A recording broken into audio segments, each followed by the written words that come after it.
Dirty work. James is a shiny red engine. He always likes to look his best. And he likes his friends to know he's the smartest engine on Sodor. Emily, Percy, and Thomas were at Tidmouth Sheds. James arrived. He'd been to the repair yard. He was excited to get back to work. "I hope I get an important job today," wished James. Sir Topham Hatt arrived. "I need an engine for a special," boomed Sir Topham Hatt. "The mayor must be taken to the Festival of Lights at the Scottish Castle." "I'm the perfect engine for that job, sir," James whistled.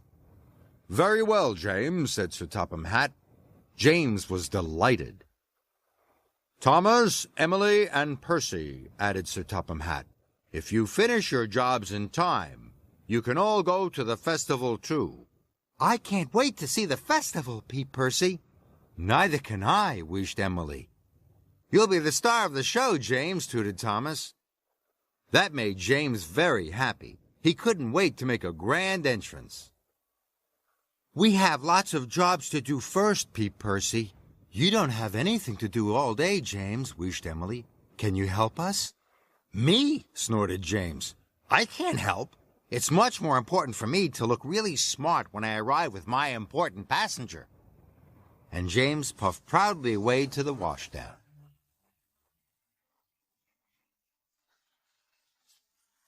At the washdown, James was very happy. He enjoyed having his boiler brushed and his cab cleaned. Percy stopped by on his way to the quarry. "I still have lots of work to do," he puffed. "Can you help me, James?" "Sorry, Percy," sniffed James. "It's much more important that I look smart. Now I need to be polished." Soon James was being polished until he shone. "Don't forget to buff my buffers," he tooted happily. Thomas puffed up with a long line of coal cars. "Cling, clang, they giggled. "Those trucks look troublesome," laughed James. "They are," tooted Thomas. "Can you help me, James?" "Sorry, Thomas," cried James. "I need to look smart for my passengers. Now I have to get my funnel swept." As his funnel was being swept, James smelt a fishy smell. "Bless my buffers," he cried. "What's that?" It was Emily. She was pulling wagons of fish very slowly.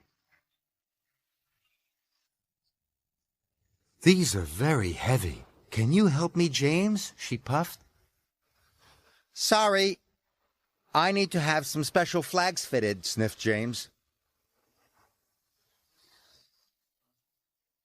At last, James was ready.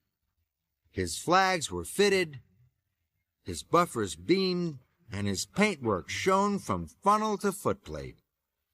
Everyone he passed cheered and waved. "I am the smartest engine ever," James puffed proudly.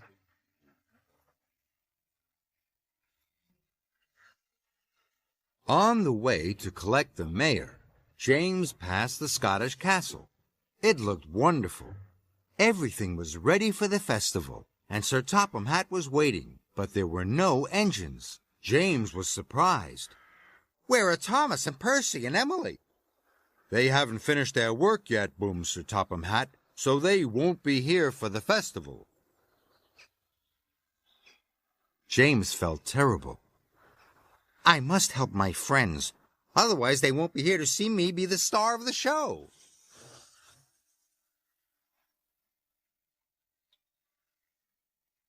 James found Thomas. He was still having trouble with his coal cars. "I'm going to miss the festival," he sighed sadly. "No, you're not," puffed James, "because I'm going to help you."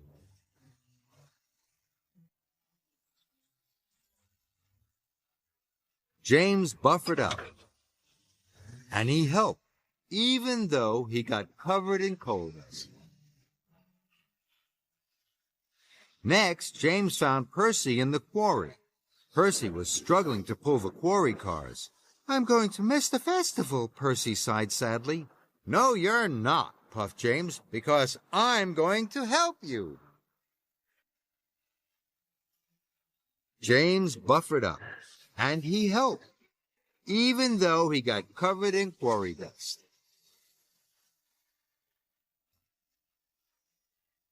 Then James found Emily at the junction. "I can't pull the fish wagons any further, James. They are too heavy. I'm going to miss the festival," she sighed sadly. "No, you're not," puffed James, "because I'm going to help you." And James did, even though he knew he would be covered in smelly fish.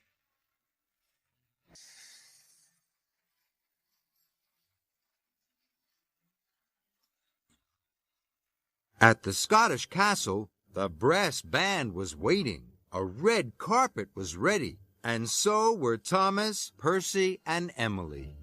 They were all waiting for James to arrive with his important passenger. "Here comes James," tooted Thomas. Everyone cheered as James arrived with the mayor. But James was worried. After helping his friends, he didn't look smart at all, and he certainly didn't feel like the star of the show. "James," said Sir Topham Hatt, "you are a very hard-working and really useful engine." James was amazed. "You're not cross with me, sir? Even though my flags are drooping and I'm covered in coal dust and quarry dust and fish?" "What matters, James," said Sir Topham Hatt, "is that you helped all your friends and safely delivered your important passenger. Well done." James was very happy, and his friends all thought that James was still the star of the show.